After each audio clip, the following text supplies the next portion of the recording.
So after the bones are inserted into all the boning channels, and I've run a stitch across the bottom of the corsets to hold them in, the last step is to finish the edges.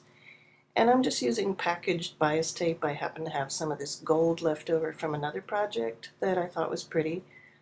Or it's possible to make your own bias tape by using scraps or extra fabric from the outside of the corset fabric and just, iron it into a big long strip and make your own matching bias tape. But I'm just using the package stuff because why not?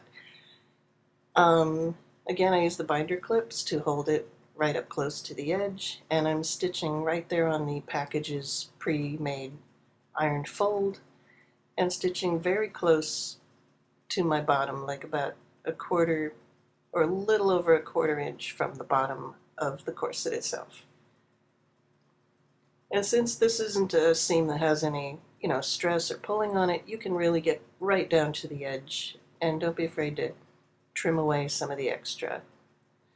So once you have it stitched down, you do, I guess, what's called miter the corner, where you fold over the raw edge, and then you fold under the rest of it, and it makes a nice, clean corner at the edge.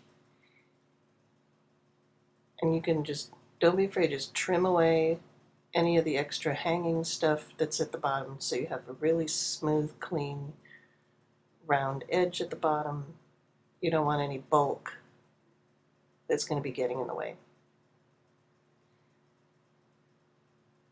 And so once I've folded it all over, I could either whip stitch by hand, or if I feel like I want to go a little faster, I could use the machine to stitch across the bottom. What I wound up doing was stitching another layer of lace off the bottom, and I thought that looked pretty, so that's the bottom half.